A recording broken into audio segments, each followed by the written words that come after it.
बिस्मिल्लाहिर्रहमानिर्रहीम। Exercise 1.1 start करते हैं, लेकिन आप याद रखिएगा कि मैथमेटिक्स नाम है चीज़ों को सिस्टमेटिकली और स्टेप बाय स्टेप सीखने का। अगर आप किसी भी स्टेप को छोड़ देते हैं तो इसका मतलब ये है कि आपको अगला स्टेप सही तरीके से समझ नहीं आएगा। So if you want to study this exercise more clearly and for better understanding, तो आपको पिछली वीडियोस ज़रूर देखनी चाहिए और उनके लिंक आपको डिस्क्रिप्शन बॉक्स में मिल जाएंगे।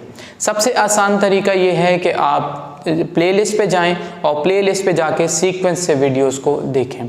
स्टार्ट करते हैं क्वेश्चन 1। क्वेश्चन 1 हमसे क्या पूछ रहा है, लेट्स रीड इट। हमें क्या कहा जा रहा है, identify the following numbers as rational and irrational numbers and also write each one in separate columns. आपने ये बताना है कि ये जो नंबर्स आपको दिए जा रहे हैं ये रैशनल हैं या इररेशनल नंबर्स हैं, और इसके हिसाब से आपने इन्हें कॉलम्स में लिखना है। ये सिर्फ ऑब्जेक्टिव्स के हिसाब से ही इम्पॉर्टेंट है, इसलिए इससे फ़र्क नहीं पड़ेगा कि आप इसकी क्या प्रेजेंटेशन देते हैं।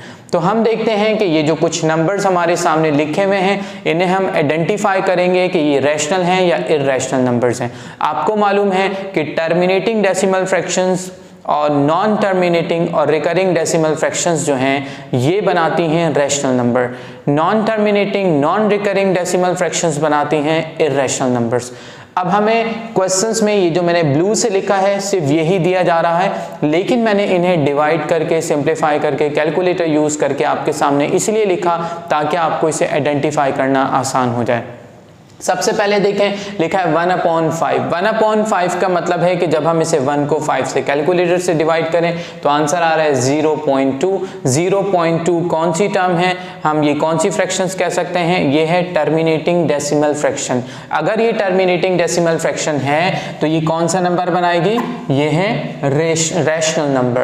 फिर इसके बाद है √2/8। एक बहुत आसान आइडेंटिफिकेशन भी है कि कभी भी कोई ऐसा नंबर जिस पे स्क्वायर रूट का साइन दिया हो और वो परफेक्ट स्क्वायर ना हो। परफेक्ट स्क्वायर वो नंबर्स होते हैं जो कि स्क्वायर रूट से बाहर आ सकते हैं। वो कैसे बनते हैं, जैसे अगर मैं कहूँ 1 × 1 = 1, 2 × 2 = 4, 3 × 3 = 9, 4 × 4 = 16, 5 × 5 = 25।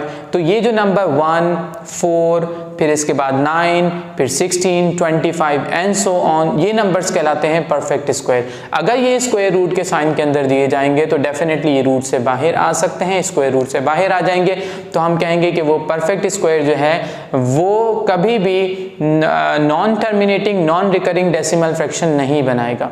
अब अगर जो परफेक्ट स्क्वायर्स नहीं हैं वो नंबर कभी भी आपको स्क्वायर रूट साइन में दिए जाएं तो आप डायरेक्ट कह सकते हैं, किसी भी रूट के साइन में आपको दिए जाएं तो आप क्या कह सकते हैं, आप कह सकते हैं कि वो बनाते हैं इररेशनल नंबर्स। क्योंकि जब हम इन्हें डिवाइड करते हैं, सिंप्लीफाई करते हैं तो आप देखते हैं कि इनसे बनने वाले डिजिट्स जो हैं वो ना ही रिपीट हो रहे हैं और ना ही ये जो है ख़त्म हो रहे हैं। तो इसलिए हम क्या कहेंगे, ये non terminating non recurring decimal fraction हैं तो ये बनाएगा इररेशनल नंबर। यहाँ पे हम डैश लगा देंगे। फिर इसके बाद जो है आप देख सकते हैं ये भी परफेक्ट स्क्वायर नहीं है, तो परफेक्ट स्क्वायर ना होने की वजह से सेम लॉजिक के साथ ये भी इररेशनल नंबर है। ये कंप्लीटली डिवाइड हो गया, टर्मिनेट हो गया, टर्मिनेटिंग डेसिमल फ्रैक्शन है तो ये कहलाएगा रैशनल नंबर। 1/3 आपको मालूम है कि एक ऐसा नंबर है जो परफेक्ट स्क्वायर नहीं है, तो इसी लॉजिक के साथ हम क्या कहेंगे कि ये है इररेशनल नंबर। फिर इसके बाद है √8 यानी 8 भी परफेक्ट स्क्वायर नहीं है, तो अगर ये परफेक्ट स्क्वायर नहीं है तो ये non terminating non recurring decimal fraction है यानी इररेशनल नंबर है।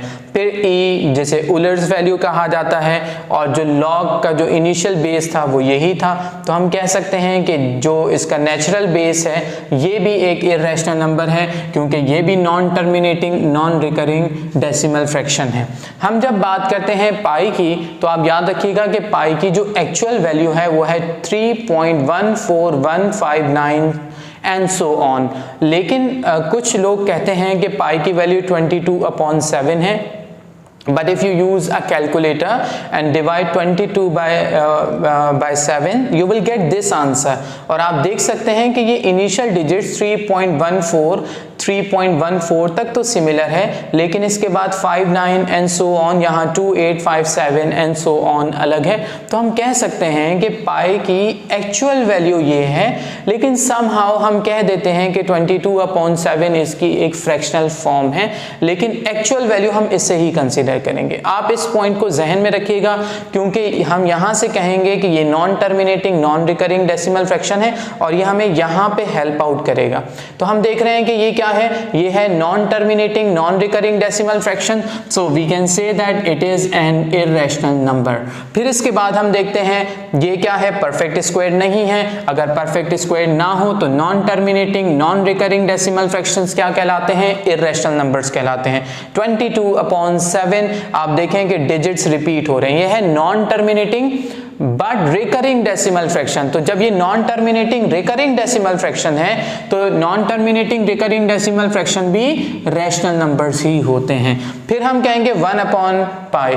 तो जब पाई इटसेल्फ क्या है, पाई इटसेल्फ एक non terminating non recurring decimal fraction है, तो हम इस वैल्यू को जब कंसीडर करेंगे ये इर्रेशनल है, तो इसका इनवर्स भी इर्रेशनल ही बनेगा। अब ये मैंने आपको पॉइंट यहाँ क्यों समझाया था, अगर आप 7/22 करेंगे तो आप देखेंगे कि ये रिपीट करने लग जाएगा अपने डिजिट को, तो इसलिए मैंने आपको कहा था कि इसकी एक्चुअल वैल्यू ये नहीं ये है। आप इसे जहन में रखेंगे, यहाँ पे इस वैल्यू को कंसीडर नहीं करेंगे। अगर आपने ये वैल्यू कंसीडर की, फिर जब आप उसका इनवर्स लेंगे तो 7/22 बनेगा। 7 को 22 से डिवाइड करेंगे तो वो रैशनल नंबर बन जाएगा, जो कि गलत होगा। तो इसलिए हम देखेंगे कि हम कहेंगे ये इर्रेशनल नंबर है, तो इसका जो इनवर्स है अगर आप लेंगे तो वो भी इर्रेशनल नंबर ही बनेगा। ये एक बहुत इंपॉर्टेंट पॉइंट था, अगर आपको ये क्लियर नहीं हुआ तो आप इसे एक दफा फिर जो है रिपीट करके देख लीजिए ताकि आपको अच्छे तरीके से समझ आ जाए।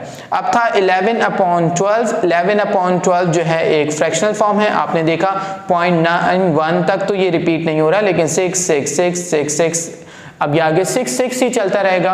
तो ये कौन सा नंबर बना रहा है, ये है non terminating recurring decimal fraction. ये एक रैशनल नंबर है, ये एक रैशनल नंबर है, लेकिन ये आपकी बुक में इर्रेशनल नंबर दिया जा रहा है, यानी ये आंसर गलत दिया जा रहा है। तो आप प्लीज इस आंसर को रेक्टिफाई कर दीजिएगा, ये बुक का आंसर ठीक नहीं है, आप इस आंसर को कंसीडर करेंगे। लॉजिक मैंने आपको बता दी, लॉजिक ये है क्योंकि डिजिट्स रिपीट हों, तो जब कभी भी डिजिट्स रिपीट होना शुरू हो जाते हैं तो वो बनाते हैं non terminating recurring decimal fractions, and all non-terminating recurring decimal fractions are rational numbers. So here question 1 ends. अब इसके बाद हम क्वेश्चन 2 स्टार्ट करेंगे। क्वेश्चन 2 भी सेम लॉजिक के साथ ही सिंप्लीफाई होगा। Now let's simplify question 2. In this question we need to convert the given fractions into decimal fractions, and then we would identify them as terminating decimal fractions and non-terminating decimal fractions. So let's see. This one is 5/8, and if we divide 5 by 8, so the answer is 0.625, and you can see that it got terminated after 3 decimal points, so it is called terminating decimal fraction. The next is 4/18, and if we divide 4 by 18, so we get this answer which is 0.222 and so on, and because it is not terminating, so it is called non-terminating decimal fraction. The next is 1/15, and this is 0.0666 and so on. If we divide 1 by 15, we get this answer. It is also not terminating, so it is also called non-terminating decimal fraction. The next question is 49/8, and if we divide this fraction, so we get 6.125, and you can also see that it is also a terminating decimal fraction.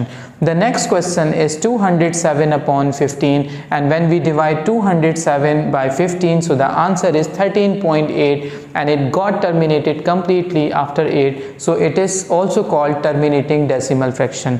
And the last one is 50/76, and if we divide it, so the answer is 0.657894 and so on, and it is not terminating, so it is called non-terminating decimal fraction. It was an easy question, and after that we will simplify question 3. Question 3 को समझते हैं। Question 3 हमें number line के बारे में बताएगा। हम पहले एक सिंपल नंबर लाइन को देख लेते हैं। नंबर लाइन को समझने से पहले आपको मालूम है कि इंटीजर्स का कॉन्सेप्ट क्या है। इंटीजर्स कौन से नंबर हैं? 0, 1, 2, 3, 4, 5 एंड सो ऑन। और आप इस तरफ देखेंगे तो क्या है? -1, -2, -3, -4, -5 एंड सो ऑन। अब आप जब ये कॉन्सेप्ट जहन में रखेंगे कि हम लेफ़्ट टू राइट की तरफ जब भी जाते हैं तो ये हमेशा नंबर्स जो हैं वो बढ़ रहे होते हैं। अगर मैं ये कहूँ कि देखें 2 is greater than 1, 1 is greater than 0, 0 is greater than -1, -1 is greater than -2, -2 is greater than -3। तो इसका मतलब ये हुआ कि आपको जो नंबर नेगेटिव हो तो और वो आपको ज़्यादा बड़ा नज़र आ रहा है तो वो एक्चुअल में उतना ही छोटा नंबर है। इस कॉन्सेप्ट के बाद हम आगे चलते हैं और आप क्वेश्चंस को समझने से पहले एक बात हमेशा याद रखेंगे कि फ्रैक्शन में आपको डिनोमिनेटर क्या दिया जा रहा है। This is very important to remember because that point will help you out to solve this question and it will make your process more simple. अब हम क्या करेंगे? हम देखेंगे कि यहाँ पे ये दिया जा रहा है 8/10 और ये क्या है? -8/10। तो पहले तो हमने इसे डिवाइड कर दिया। डिवाइड करके आंसर क्या है? 0.8 और यहाँ क्या है? -0.8। 0 को आप पॉइंट डेसिमल पॉइंट से पहले नंबर कंसीडर करें 0। इसका मतलब ये 0 और 1 के दरमियान मौजूद है। यहाँ क्या है? -0। इसका मतलब ये 0 और -1 के दरमियान में कहीं मौजूद है। कितना मौजूद है? ये है 10, डिनोमिनेटर है 10। तो अब आप 0 और 1 के दरमियान 10 डॉट्स को कंसीडर करेंगे। कैसे? आप देखेंगे 1/10, 2/10, यहाँ ऊपर 1, 2, 3 आप लगाते रहेंगे। 1/10, 2/10, 3/10, 4/10, 5/10, 6/10, 7/10, 8/10, 9/10 और ये 10/10 का मतलब 1। आप देखें 10 को 10 से डिवाइड करें 1 आंसर आ जाएगा। तो आप देख रहे हैं कि ये 8/10 जो है यहाँ पे आ रहा है क्योंकि ये पॉइंट था, मैंने आपको काउंट करके भी बताया। और ये हमने 9 और ये 10th डॉट का डिफरेंस क्यों रखा? क्योंकि डिनोमिनेटर में 10 था। इसी तरीके से अगर हम कहें -1/10, -2/10, -3/10, -4/10, -5/10, -6/10, -7/10, -8/10, -9/10, -10/10 जो है वो 1 बन जाएगा। तो ये भी पॉइंट हमने प्लेस कर दिया। अब क्वेश्चन क्या है? 1 होल 1/4 और अगर हम 1/4 करें तो 0.25 है। तो इसी तरह हम देखें -1 होल 1/4, अगर हम 1 को 4 से डिवाइड करें तो 0.25, शुरू में क्या है? -1। अब डिनोमिनेटर में क्या है? 4। तो इसका मतलब हम 4 पॉइंट्स को कंसीडर करेंगे। 4 पॉइंट्स कैसे कंसीडर किए जाएंगे? देखें 0, फिर 1, 2, 3 और 4th एक कंप्लीट नंबर हो जाएगा। फिर देखें 1, 2, 3 और फिर ये अगला एक कंप्लीट नंबर। डिनोमिनेटर के हिसाब से हमने पॉइंट लगाए। कैसे? इसका मतलब है 1/4, 2/4, 3/4, 4/4। जैसे 10/10 1 है तो 4/4 भी 1 हो जाएगा। अब आप डिवाइड करने के बाद ये क्या है? 1.25। 1.25 ये नंबर क्या है? 1। तो इसका मतलब ये है कि ये 1 और 2 के दरमियान में मौजूद है। ये क्या है? -1। इसका मतलब क्या है कि -1 और -2 के दरमियान में मौजूद है। तो अब हम इसे प्लेस करते हैं। आप देखें ये 1 और 2 के दरमियान में, तो 1 और 2 के दरमियान क्या आएगा? 1/4, 2/4, 3/4, 4/4। तो इसका मतलब ये हुआ कि ये 1/4 यहाँ पे आ रहा है। और इसी तरीके से नेगेटिव में भी आप प्लेस कर सकते हैं। फिर नेक्स्ट क्वेश्चन क्या दिया जा रहा है? 2/3 डिवाइड करेंगे तो 0.666 एंड सो ऑन। ये एक नॉन टर्मिनेटिंग डेसिमल फ्रैक्शन है और रिकरिंग भी है। अब -2/3 इसका आंसर भी आप देख सकते हैं, सिर्फ पॉजिटिव और नेगेटिव साइन का डिफरेंस है। अब आप डिनोमिनेटर को कंसीडर करेंगे तो क्या है? 3 का मतलब ये हुआ कि आप लिखेंगे 1/3, 2/3, 3/3, यानी इसका मतलब 0 और 1 के दरमियान 3 पॉइंट्स हैं, 1, 2 और ये 3rd पॉइंट यहाँ पे आ जाएगा। तो ये हमें क्या बता रहा है? 0.666। 0 का मतलब 0 और 1 के दरमियान है। -0 का मतलब -1 और 0 के दरमियान ये मौजूद है। तो हम कैसे प्लेस करेंगे? ये है 2/3, तो ये हो जाएगा 0, 1/3, 2/3, 3/3, 2/3 ये यहाँ पे आ रहा है। फिर क्या है? -1/2, -1/3, -2/3 -3/3, तो आप देखें ये यहाँ पे लाई कर रहा है। आई होप ये आपको बहुत सिंप्लीफाई तरीके से समझाया गया है और आपको ये अच्छे तरीके से समझ आया होगा। इसके बाद नेक्स्ट इंपॉर्टेंट क्वेश्चन को सिंप्लीफाई करते हैं। अब हम क्वेश्चन 4 को समझते हैं। क्वेश्चन 4 में आप ये याद रखिएगा कि अगर हम क्वेश्चन को सिंप्लीफाई करें तो ये मुख्तलिफ तरीक़ों से सिंप्लीफाई हो सकता है। बुक के आखिर में जो आंसर दिया जा रहा है उसके हिसाब से सिंप्लीफिकेशन मैं इसके बाद करूँगा। उसके लिए हमें क्वेश्चन में माइनर सी चेंजेस करनी पड़ेंगी, लेकिन जो क्वेश्चन है उसका एक्चुअल सॉल्यूशन क्या बनता है वो भी मैं आपको बता देता हूं। इसका मतलब ये है कि मैं क्वेश्चन 4 को 2 दफा सिंप्लीफाई करूंगा। एक दफा इस स्टेटमेंट के हिसाब से एक्चुअल सॉल्यूशन, और जो बुक के आखिर में आंसर है उसके हिसाब से क्वेश्चन में चेंजेस करके फिर वही आंसर जो बुक के आखिर में है वो लाने की कोशिश करेंगे। अब आप देखें कि पहले क्या दिया जा रहा है, हमें कहा जा रहा है कि हमें 1 और 2 के दरमियान जितने भी रैशनल नंबर्स हैं उन्हें फाइंड करना है। 1 और 2 के दरमियान रैशनल नंबर्स फाइंड करने के लिए आप याद रखिएगा कि आप डिनोमिनेटर अपनी मर्जी का डिसाइड करेंगे। आप जैसे 2 डिसाइड कर सकते हैं, 3 कर सकते हैं, 4, 5, 6, 7, 8, 9, 10, जो आपका दिल चाहे आप डिनोमिनेटर डिसाइड कर सकते हैं। लेकिन आप डिनोमिनेटर जो डिसाइड करेंगे फिर न्यूमरेटर को उसी नंबर से आपको मल्टीप्लाई करना पड़ेगा, क्योंकि आपको मालूम है कि अगर हम इसे देखें तो यह है 1/1। 1/1 का मतलब इसके डिनोमिनेटर में भी 1 है और इसके न्यूमरेटर में भी 1 है। मैं अज्यूम करता हूं कि यहां पे हम क्या करेंगे, 10 से मल्टीप्लाई कर देंगे। तो जब हमने अज्यूम किया कि 10 से मल्टीप्लाई कर रहे हैं डिनोमिनेटर को, तो न्यूमरेटर को भी 10 से मल्टीप्लाई करेंगे। आप देखें ये क्या बन जाएगा, 10/10। फिर इसके बाद है 2, और 2 जो है अगर मैं कहूं कि इसका डिनोमिनेटर क्या है, इसका डिनोमिनेटर 1 है और न्यूमरेटर में क्या है 2, तो हम जैसे अस्यूम कर चुके हैं कि 10 से मल्टीप्लाई करेंगे, हमें 10 एज अ डिनोमिनेटर चाहिए, तो हम फिर न्यूमरेटर को भी 10 से मल्टीप्लाई करेंगे, तो क्या हो जाएगा 20/10। अब हम लिखेंगे all rational numbers between 1 and 2। आप देखें ये क्या है, 10/10, 20/10, तो इनके दरमियान के नंबर देखिए। 10 के बाद क्या आएगा 11, तो हम क्या लिखेंगे 11/10। फिर क्या आएगा 12/10। फिर क्या है 13/10, 14/10, 15/10। फिर क्या आएगा 16/10, 17/10, 18/10 और 19/10। यहाँ स्टॉप करेंगे। 20/10 का मतलब 2 हो जाएगा। अगर आप इनको डिवाइड करें तो देखेंगे कि ये तमाम टर्मिनेटिंग डेसिमल फ्रैक्शंस बनेंगी, जैसे 1.1, 1.2, 1.3, 1.4, 1.5, 1.6, 1.7, 1.8, 1.9। ये मैंने आपको एक्चुअल सॉल्यूशन दिया। मैं आपको आखिर में एक दफ़ा फिर कह देता हूँ कि आप डिनोमिनेटर अपनी मर्जी का भी डिसाइड कर सकते हैं। अगर आप जो डिनोमिनेटर डिसाइड करेंगे फिर आप नंबर्स उसके हिसाब से ही यहाँ पे लिखेंगे। अब जो बुक के आखिर का आंसर है उसके हिसाब से क्वेश्चन क्या होना चाहिए था, बुक में क्या मिस्टेक है, इसे हम समझते हैं नेक्स्ट क्वेश्चन में। अगर हम बुक का आंसर कंसीडर करते हैं तो याद रखिएगा कि स्टेटमेंट हमें चेंज करना पड़ेगा। स्टेटमेंट हम क्या लिखेंगे, can you make 4 rational numbers between 1 and 2। तो तब क्वेश्चन ये होना चाहिए था, a list of all rational numbers के बजाय यहाँ पे 4 लिखा हुआ होना चाहिए था। ये रेक्टिफिकेशन करने के बाद अब हम क्वेश्चन को सिंप्लीफाई करते हैं। एक फॉर्मूला है, फॉर्मूला क्या है, a + b/2। a + b/2 एक फॉर्मूला है जिससे हम क्या फाइंड करते हैं, rational numbers between 2 numbers. 2 numbers के दरमियान कितने रैशनल नंबर्स हैं उन्हें फाइंड करते हैं।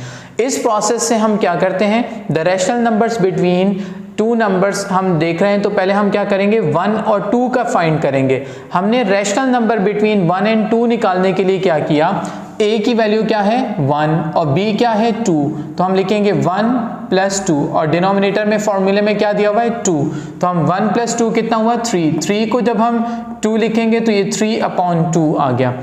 अब हम इस नंबर को लेके 1 के साथ अटैच करेंगे, तो अब हम क्या कहेंगे, the rational numbers between 1 and 3/2। यहाँ जो नंबर आया, आंसर आया, इसे लिख लेंगे। तो हमने लिखा 3/2। 3/2 लिखने के बाद अब आप बताएं a की क्या वैल्यू है 1, b की क्या वैल्यू है 3/2 और डिनोमिनेटर में क्या मौजूद है, डिनोमिनेटर में फॉर्मूले में 2 मौजूद है। तो दोबारा देखिए 1 की जगह हमने लिखा a, b की जगह हमने लिखा 3/2 और डिनोमिनेटर में लिख दिया 2। अब आप जानते हैं कि एलसीएम कैसे लिया जाता है, इसके डिनोमिनेटर में कुछ नहीं है तो 1 है। मैं इसका एलसीएम आपको लेके दिखा देता हूं, अगले 2 स्टेप में मैं ये स्टेप आपको सिंप्लीफाई करके नहीं दिखाऊंगा, सिर्फ यहां पे सॉल्व कर लेते हैं। जैसे देखें ये क्या है 1 + 3/2, इसका डिनोमिनेटर क्या है 1। आप 1 और 2 का एलसीएम लेंगे तो क्या आएगा 2। याद रखिएगा कि जो भी एलसीएम आता है उसे डिनोमिनेटर से डिवाइड करते हैं और न्यूमरेटर से मल्टीप्लाई करेंगे। So let's divide it by 1। 2 को जब हम 1 से डिवाइड करेंगे तो क्या आंसर आएगा 2 ही आएगा, उसको न्यूमरेटर से मल्टीप्लाई कर देंगे, ये क्या हो जाएगा 1 × 2 और प्लस का साइन है तो प्लस लिख दिया।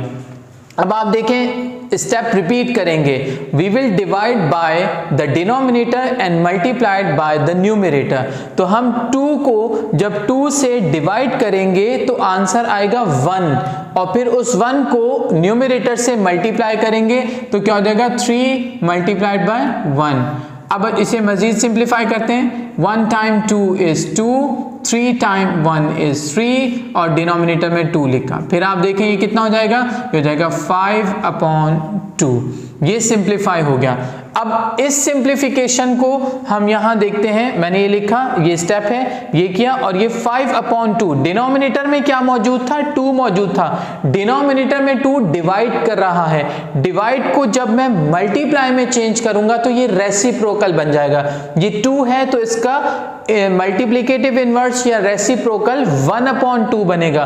तो ये मिलके क्या बना 5/2 और ये हो गया मल्टीप्लाइड बाय 1/2। अब न्यूमरेटर से न्यूमरेटर मल्टीप्लाई, डिनोमिनेटर से डिनोमिनेटर मल्टीप्लाई, 5 × 1 is 5, 2 × 2 is 4।